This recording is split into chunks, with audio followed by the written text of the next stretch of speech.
the woman of Samaria, taking some examples from Jesus and some do's and don'ts for evangelism. You know, I've enjoyed the class so far talking about all the things that we fear, things that we have to improve on, things we have to work on to be better evangelists, and also that it's a team effort, right? I think a lot of what we'll talk about tonight, how we can help each other, work together. And one of the things I've been thinking about a lot too in relation to this lesson is how a lot of times for me, I think we probably all struggle with this, is evangelism can feel like it's for someone else, right? The term that comes to mind, I heard this when I was in college, and I was always fascinated by this phrase, the diffusion of responsibility. Have you guys ever heard that? Are you familiar with the term diffusion of responsibility? What does that sound like? It's a real phenomenon that exists.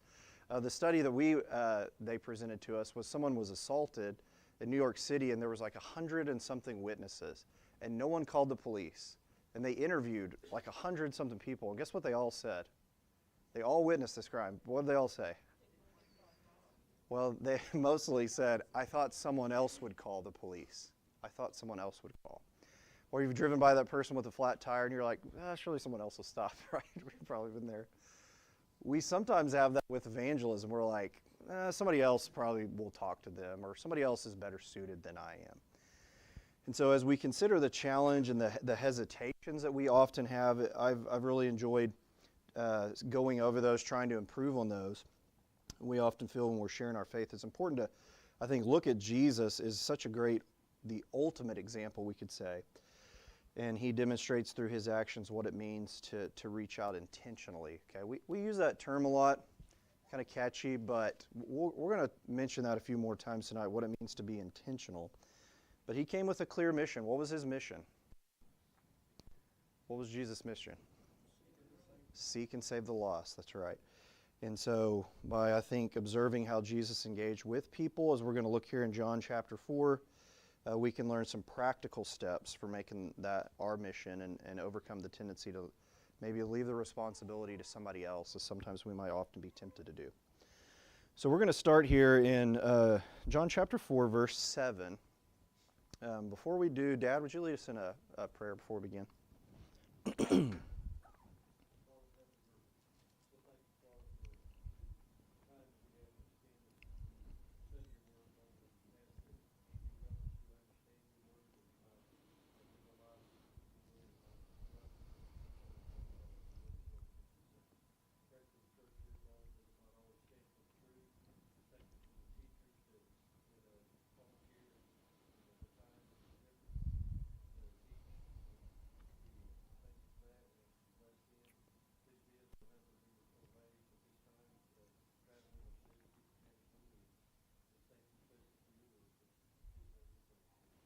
Amen. Thank you. Okay, so picking up in John chapter 4, we're going to start in verse 7, but just a few quick things of kind of what's going on here. Jesus is going to Galilee, and it says in verse 4 that he had to pass through Samaria, okay? So there's some things, if you're not familiar with the relationship between the Jews and the Samaritans, it was not good, right? Historically, there was a lot of things that had went on there, a lot of backstory of how they viewed each other. They did not get along.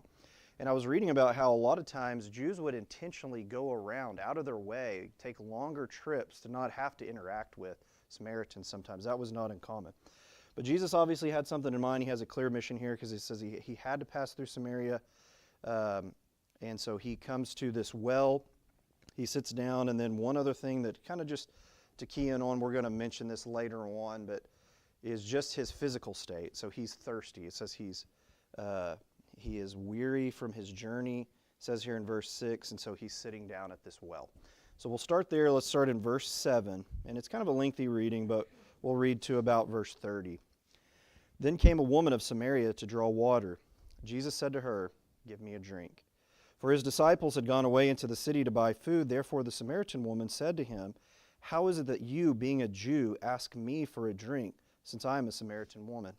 For the Jews had no dealings with the Samaritans. Jesus answered and said to her, "If you knew the gift of God and who it is who says to you, 'Give me a drink,' you would have asked him, and he would have given you living water." She said to him, "Sir, you have nothing to draw with, and the well is deep. Where then do you get that living water? You are not greater than our father Jacob, are you, who gave us this well and drank of it himself and his sons and his cattle?" Jesus answered and said to her, "Everyone who drinks of this water will thirst again. But whoever drinks of the water that I will give him shall never thirst. But the water I will give him will become in him a well of water springing up to eternal life." Verse 15, the woman said to him, "Sir, give me this water so I will not be thirsty nor come all the way here to draw." He said to her, "Go call your husband and come here."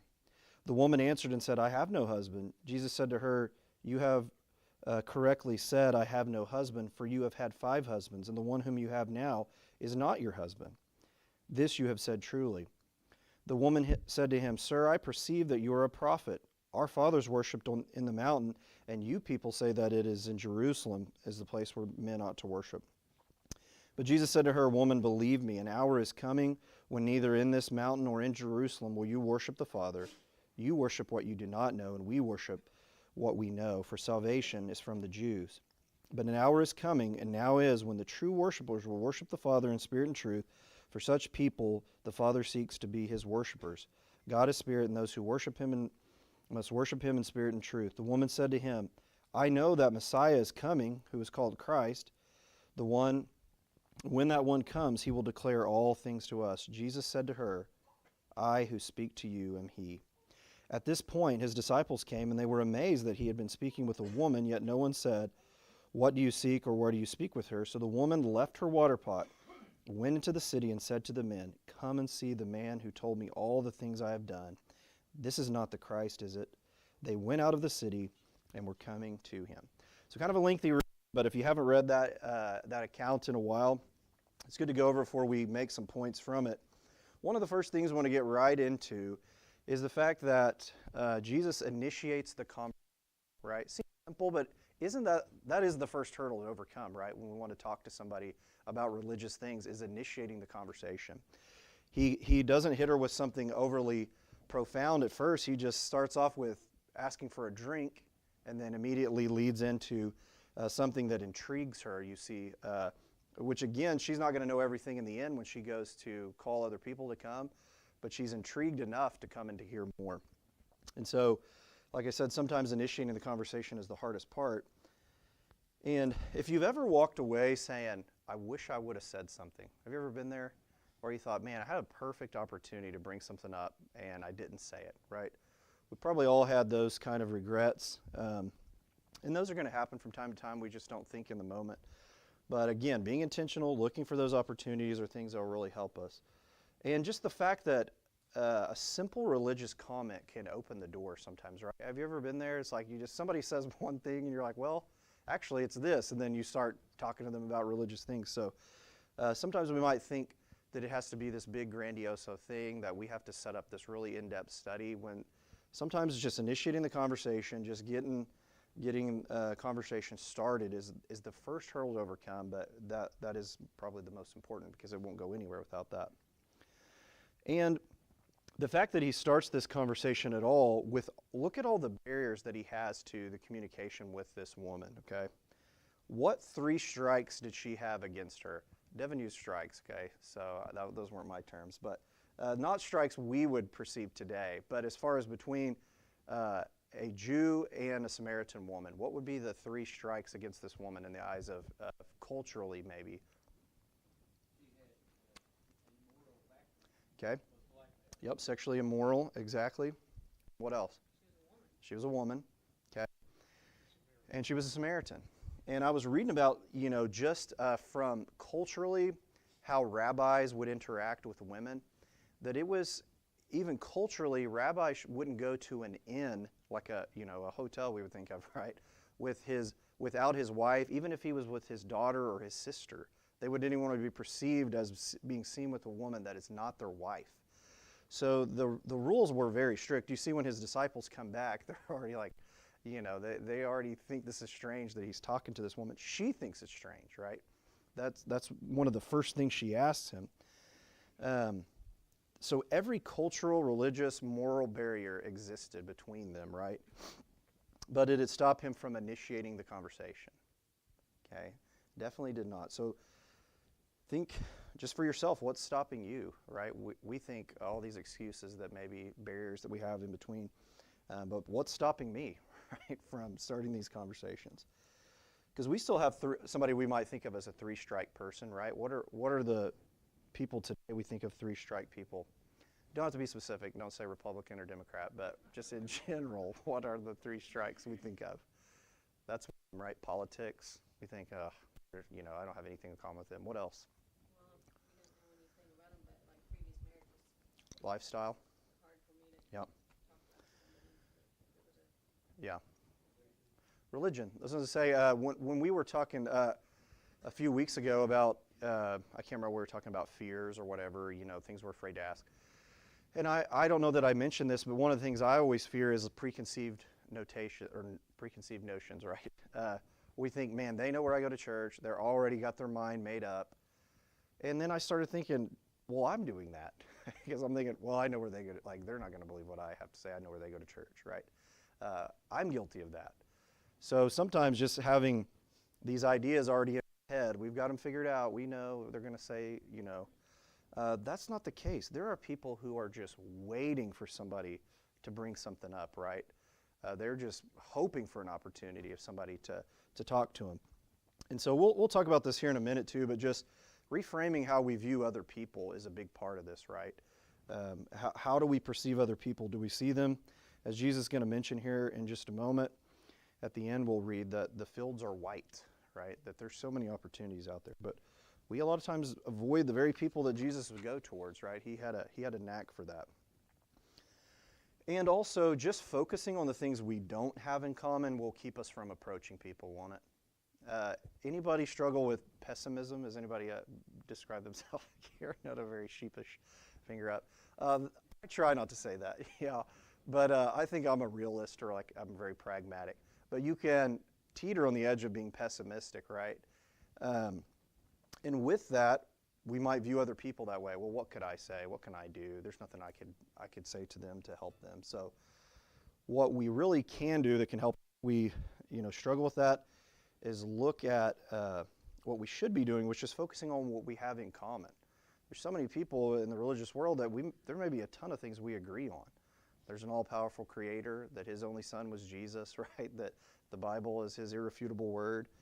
We can start on some of those things and build a foundation and not just have to go straight into the things that we disagree on and build rapport. There's a lot of this that has tact, and you've probably all been there, right? You have to have a little bit of tact, or a lot of, when you're studying with different people. And so with this woman, we can maybe even translate to every person. What do we have in common? What would they have in common? People, the Jews, have in common with the Samaritans, or what would we have in common with this woman, or people in general today, we could say? Think about how we're created. Are we all made in God's image? Yeah. What else? We all hunger and thirst. Okay. We all need the truth. We all need grace, right? We all have sinned. Okay. And we're all wanted by God. He wants that all people should be saved. Again, if we're viewing every potential person we're studying with as someone who's made in God's image, that they need the truth, that God wants them to be saved, then we're not going to care about what their politics are, or what their background may have been, or where they've been, or whatever, like things like that. But it starts with, I think evangelism starts with seeing people correctly, right? That it is somebody we could potentially save. Paul so beautifully mentions that too. We just got through studying 1 Corinthians, and becoming all things to all men, so he might win others, right? You think of all the work he did. There's other things we kind of know about her, just to kind of throw in here quickly before we move on, but that we can relate to is she had some religious inclinations, right? A lot of people where we live here in Oklahoma, probably very rarely we're going to meet somebody who practices witchcraft or is like Wiccan or whatever, right? Most people, they go to church somewhere, right? So again, there may be some who have religious inclinations. She believes some things correctly, right? What did she have that was correct? Some things she was saying. She knew the Messiah was coming, and that, obviously it would seem like she was open to it being possibly this person she's talking to, because she runs into the city, right? She wasn't trying to refute that. She thought he was a prophet, right? By the fact that he figured these things out, she perceived him as some sort of prophet. But then she had some things wrong, right? Which is kind of interesting. We'll talk about it here in the next point. But she brings up some things automatically, to try to kind of maybe start an argument or just highlight their differences. But okay, so let's move into some, when we talk about the do's and don'ts, some of the things Jesus doesn't do. We'll start with those first.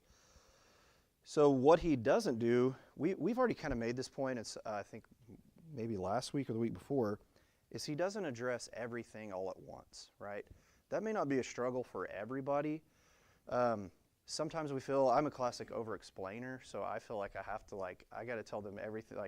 They're not going to understand this unless I tell them everything, right? So not having to tell them everything at once, he doesn't do that, right?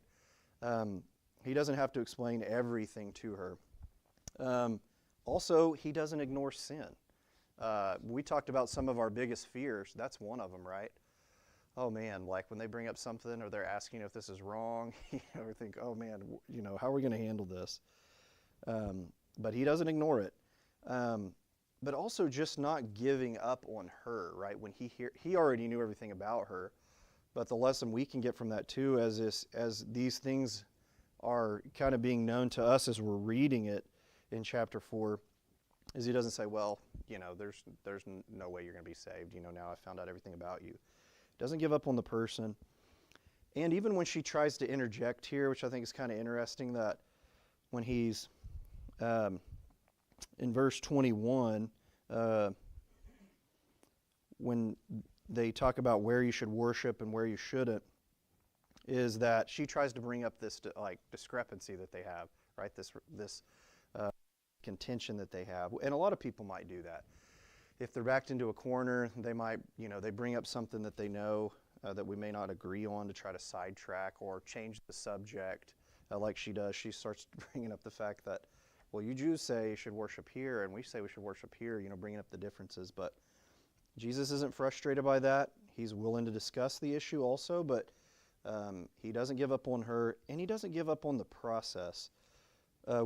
Where we stopped reading in 30, let's jump down and read 32 through 32, and then we'll read 34 through 38. So in 32,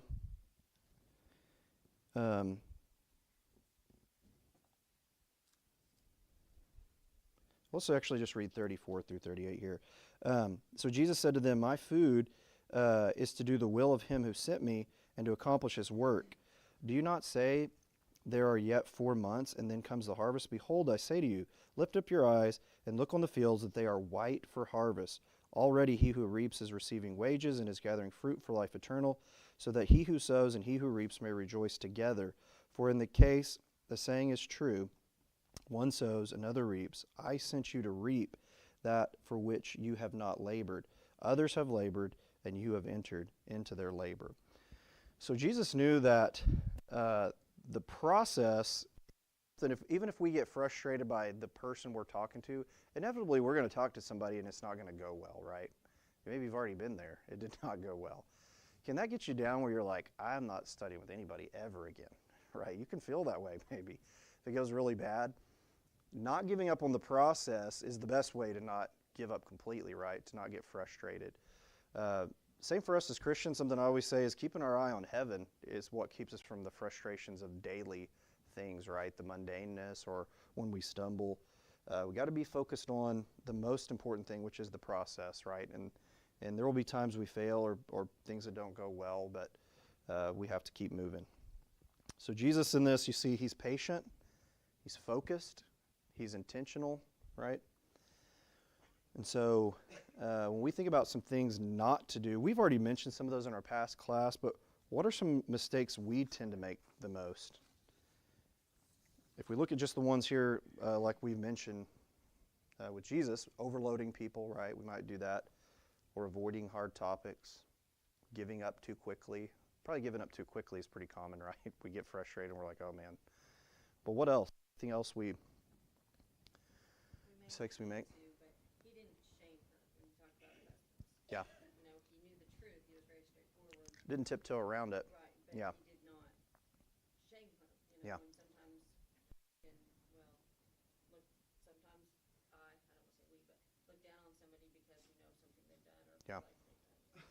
And people will automatically pick up on your tone, or if you're being condescending or arrogant, like people will see, right? They'll tune you out. And every person's different. Yes, we don't want to tiptoe around those things, but again, in having tact, there's some people who they just want you to tell them bluntly and plainly, right? And some are like in a very broken state, right? Maybe they're like teetering on the edge. So how we do that, bringing it up, not being afraid of it, but how we address it too, just depends on the individual person. Misty. The Bible just talks about that people believed and then they were baptized. And so if we can get past all the other thinking so far ahead and just think if I can just get them to believe, Yeah. and that belief will hopefully produce those other things. Yeah. And so if you can just think about getting just to that point and then go from there. Yeah, that's a great point. I've thought a lot through this of, man, we overthink this so many times, right? We really overthink it. But let's look at some of the things that he does do here as we kind of move on to, first, he's willing to be inconvenienced, okay? So he had to go through Samaria. Like I said, it might have been the shorter route, but it was very common for them to not want to go through and interact with the Samaritans, oftentimes. It's a very common thing. So he's willing to be inconvenienced, willing to talk to somebody who's being perceived as undesirable also, right? And what I have a lot of respect for is he's focused on spiritual things even though he's tired, he's thirsty, and he's hungry. Because we're going to see here at the end when they were trying to, we mentioned here, that was the one we didn't read, but in verse 32, or right before that, they were, in verse 31, his disciples were urging him saying, "Rabbi, eat." They had went to find food. So he implies he hadn't ate, he's sitting down tired, he's thirsty, he's asking for water. Because if you are ever hangry, or is anybody the hangry type, right? We just got through in Deuteronomy. They were probably tired of me bringing up the food thing, but I thought it was just so funny. Every time they complained, it was like, well, we had melons and garlic back when we were slaves. It was like they were willing to go back into slavery. And it was always when they were hungry, they would get tired, you get a little hungry, and you think, I'm not messing with this. I don't have time to talk to this person. Think about the fact that Jesus was all those things, and he still had the time to be focused on spiritual things, and again, seeing the opportunity here with this woman. He sets aside all of the man-made rules that the Jews had. Yeah. Under their rules, he couldn't talk to her. Yeah, to the well all alone as a woman to draw water by herself would be kind of unusual. So the fact that she's out there, by herself, maybe a lot of people don't, already has kind of been like an outcast. And Jesus is still willing to talk to her. So many things that he's doing kind of outside the norm here. Asking her a favor was the thing that kind of Yeah. broke the ice, and that, I'm willing to ask you for a favor. Yeah. And sometimes that can, Build rapport. stir up a Yeah. heat or a Yeah. conversation. Yeah, exactly. And I mean, so many of these things too are just being what Christians should be, right? If we're kind, patient, loving, we're trying to help others, those conversations will come up a lot easier too if we're just already doing what we're commanded to do. So some of these things shouldn't be brand new ideas. But I just want to make the point too, and we're going to see this really clearly when we talk about, we already read this part, but what she goes and does, okay? That she just goes and tells other people, right? Evangelism isn't always about skill, it's about availability and intention, okay? So think about that for a minute. Can you be the most knowledgeable, like you're a Bible scholar, or maybe you knew somebody like this, but they're still terrible at talking to other people or evangelizing? Is that possible? Yes. Sometimes maybe it's because you're arrogant. If somebody knows everything about a certain subject, right, and you're brand new to it, and it can just be like a bore to them, right? That could be a struggle for some. Or you're super knowledgeable. Maybe you know everything about the Bible, but you hide your knowledge. Maybe you don't like to talk to people or whatever it may be. So doesn't mean we don't have to have Bible knowledge. Don't get me wrong. But again, like we were talking about when Misty made her comment, sometimes we overthink what we need to know to be able to talk to people. We don't want to teach them incorrectly. Devin has mentioned several times saying, I don't know. let's figure it out together, or we can have a study, right? So if you know that's the safety valve, saying, I don't know, let's find out. And people like that. When you double down or you're talking about something you clearly don't know about, people can see through that, can't they? Like we can, right? Instead of saying, I don't know. That's the best thing when you're studying with somebody and they're like, I don't know, can we look? You're like, yeah, let's look. We need to be like that too, right? If we don't know. So just keep that in the back of your mind. It's kind of interesting that she is almost making fun of him. What, you being a Jew asked me for a drink? Yeah. Look at this crazy situation we're in here, Yeah. Whatever. He doesn't let that faze him at all. Or Yeah, you're absolutely right. better water than I got. Look at this well. I got all this great water. Yeah, I was reading about how that was that word is translated, and it's kind of like a snarky comment. What she says, like, you being a Jew are asking me for you're asking me for a drink, and so yeah, he doesn't let that stop him though. So just think about this for a minute, just an open-ended question, just to take home with you. I'll have a few of these for you, but think about when was the last time you turned a normal conversation spiritual? Not with your kids or your husband or wife, but somebody about the Bible. Think about it. If you can't think of when that was, I was trying to think, when was that? Somebody that I've talked to. It might be awkward at first, right? But it is something that can get easier. Okay, let's look at now what the result of this was. So we see what she did. What came about because of this interaction is the coolest part of this chapter. That she immediately went to other people and told them. She didn't know very much at all, right? Only what had happened, but she knew enough to invite other people. She didn't ask the question, well, how effective could I really be? I'm a shunned Samaritan woman. But this shunned Samaritan woman brought many of the Samaritans of the city to Jesus. So let's read 39 through 42. Heard for ourselves now and know that this one is indeed the Savior of the world. So again, like Missy mentioned, just getting them to believe, right? Just getting them to come see for themselves, to open the Word, to come hear a sermon, to go to a study, right? Then the same thing will happen. They're going to go from just taking your word for it to this is what's in God's Word, okay? So again, when we say we overthink it, we're putting too much of it on ourselves and not enough of it on what this is able to do, right? This is what will convict. This is what will save them. We put too much on ourselves sometimes and thinking we have to do everything, say everything, right? So again, you don't have to know everything. Sometimes it's just, I think of personal experience, not that we do not need God's Word, but when you're just maybe starting out, this is something I'd always tell my high school classes when they're trying to talk to their friends. I said, can you at least tell them why you decided to become a Christian? You should at the very least be able to tell them that. Tell them why you became a Christian and have passages for it, but just say, well, this is why I believed. People today use the word, I think, testimony, right? Probably incorrectly sometimes.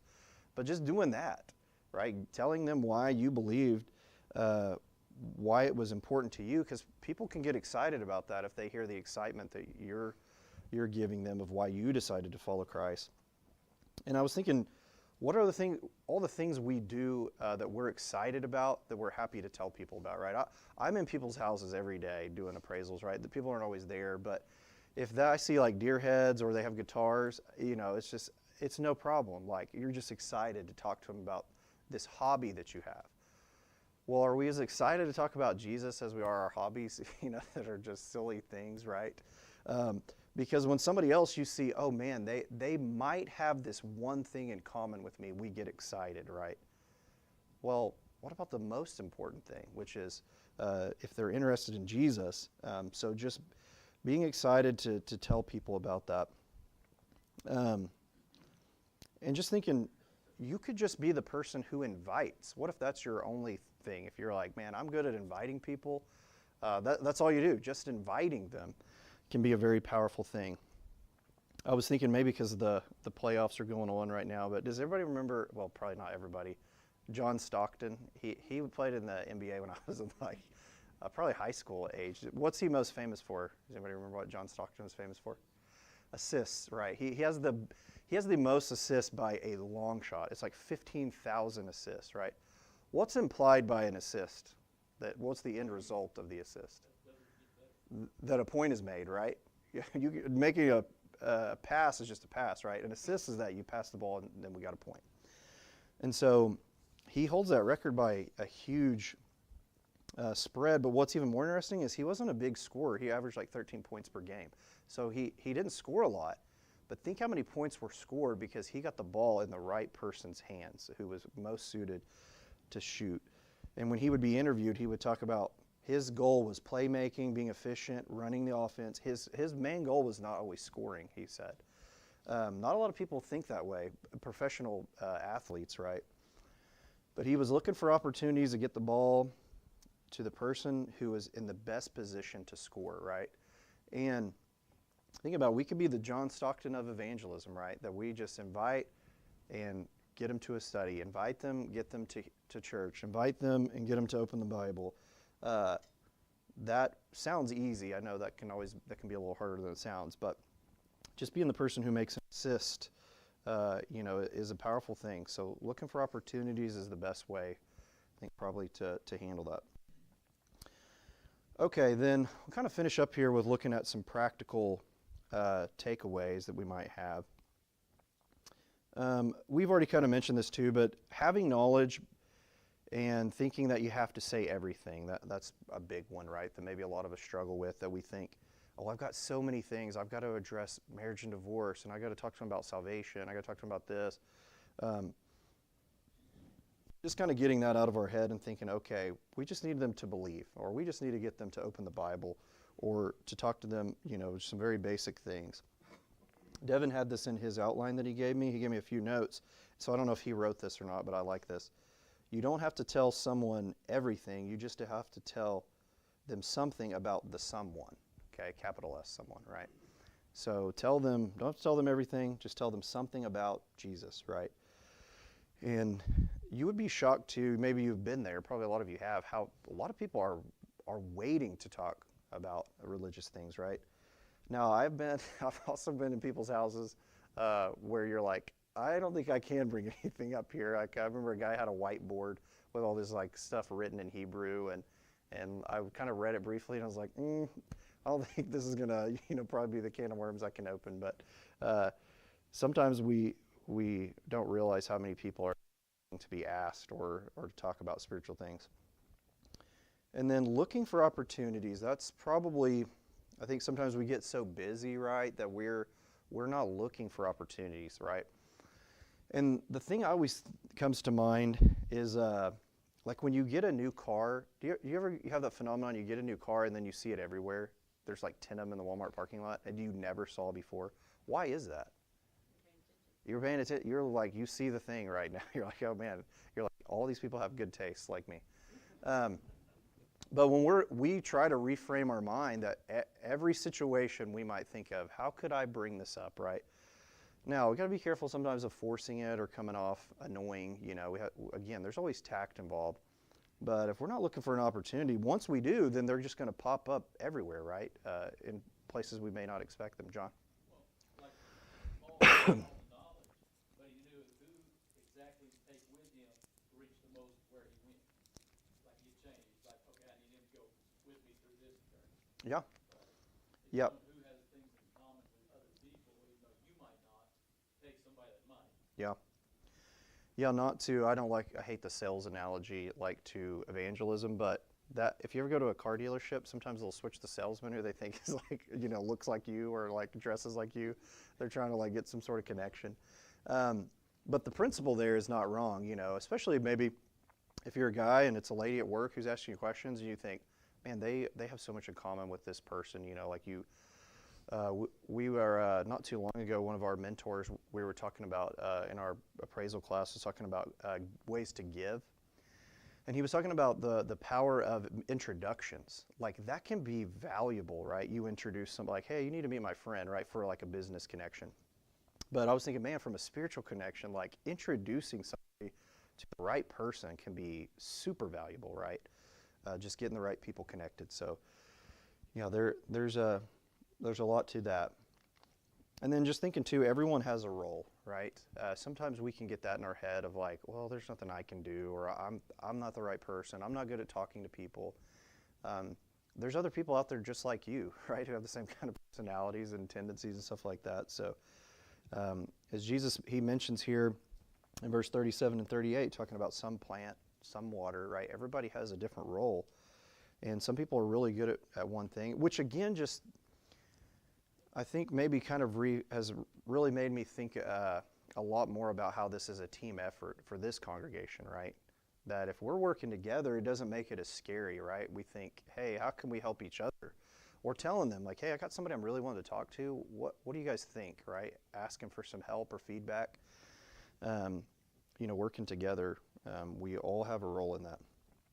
And then we've talked about this too, but just praying for opportunities. Are we praying that we meet somebody and that we have a conversation, that something will happen, that we can talk to somebody about spiritual things?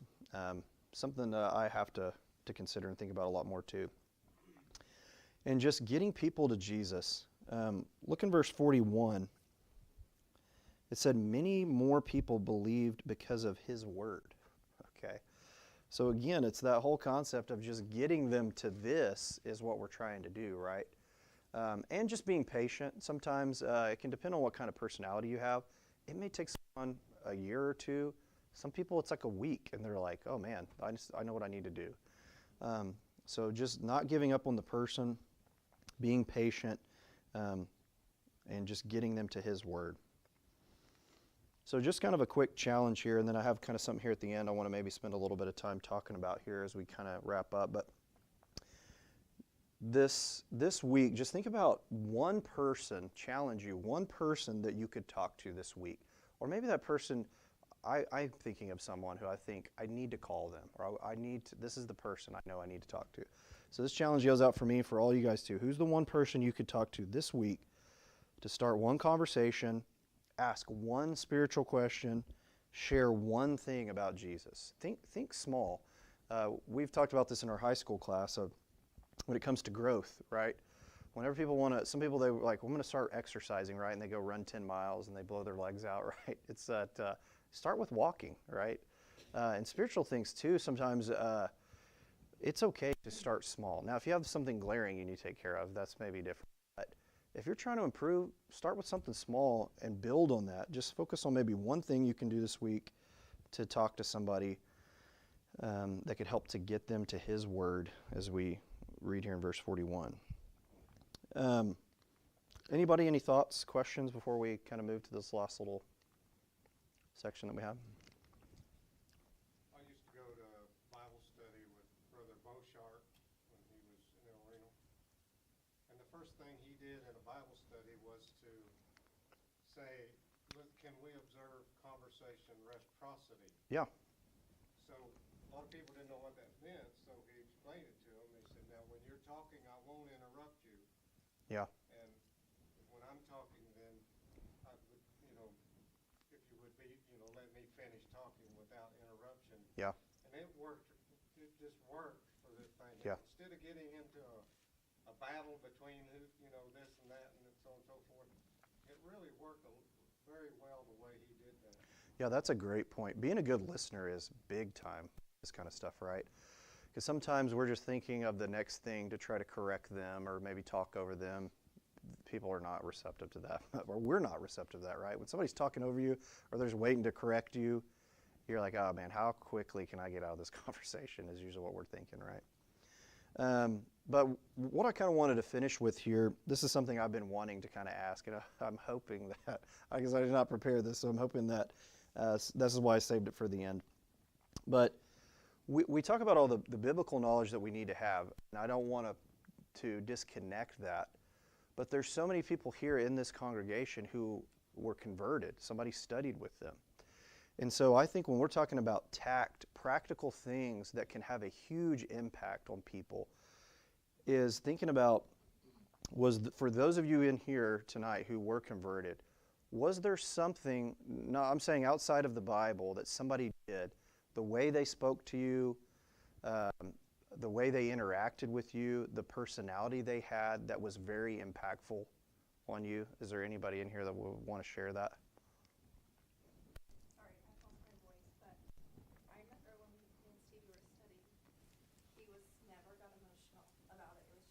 Oh, that's good. Devin talked about, huh?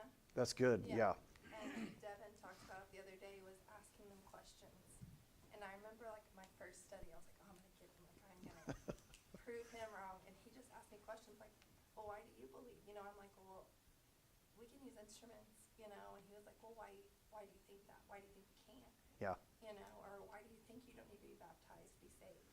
And I remember reading 1 Peter 3:21, and I was just like, I couldn't argue it, and I just kept playing in my mind, and that's when I was like, I've got to be baptized. Like, how can you argue with that? Yeah. You know, and I don't know. Both of those things were like key for me. Those are great. Those are the exact kind of things I was looking for. If you didn't hear, not being emotional, asking questions.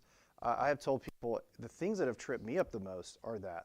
They're like, well, why do you believe that? I'm like, well, now you got to stand on your faith and be like, let me show you. So yeah, asking questions, big time, powerful. Anybody, anything else? Those of you?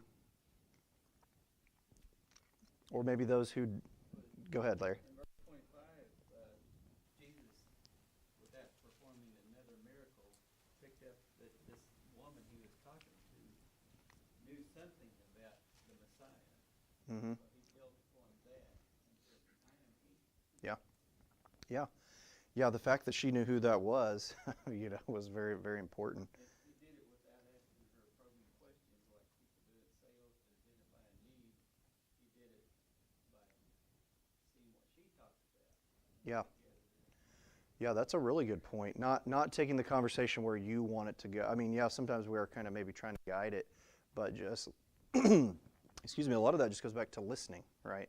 Being a good listener and seeing what they're saying to try to answer that.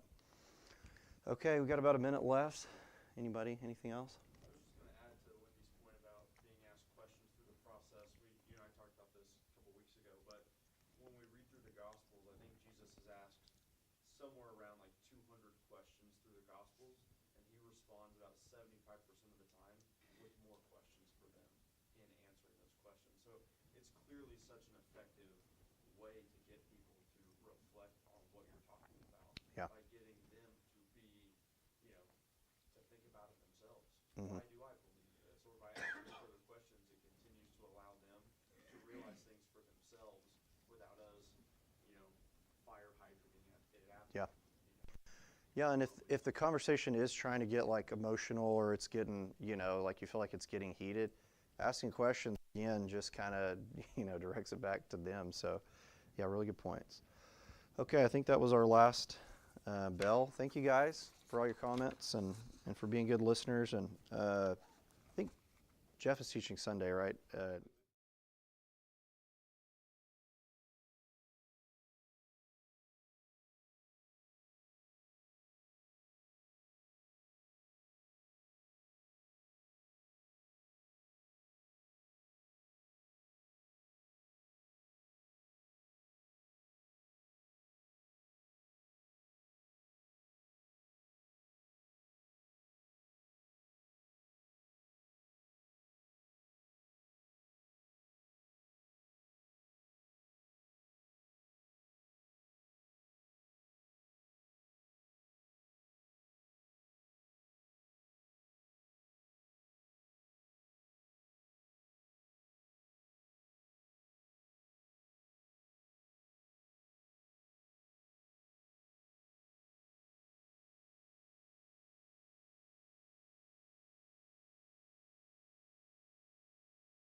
to access it.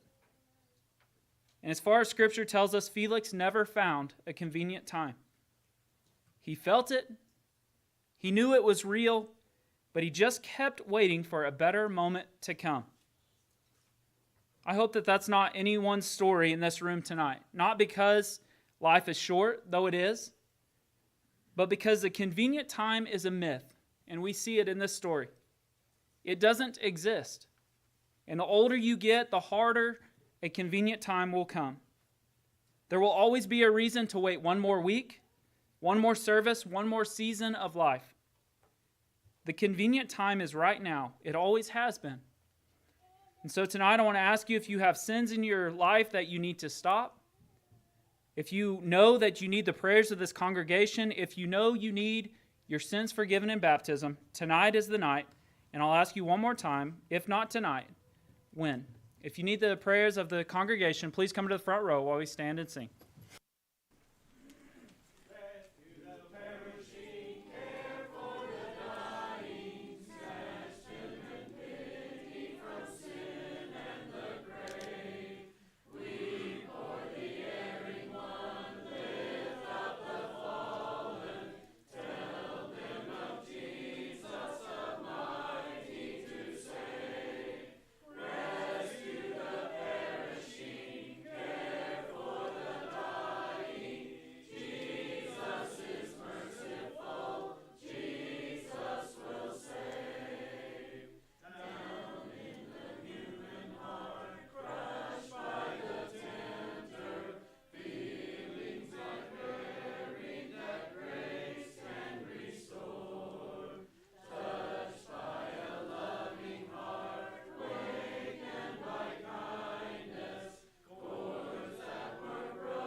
I want to thank everyone for being here this evening. The teachers have done well. I want to thank Adam in the auditorium here. I'm sure the others classes went well too. One announcement is Devin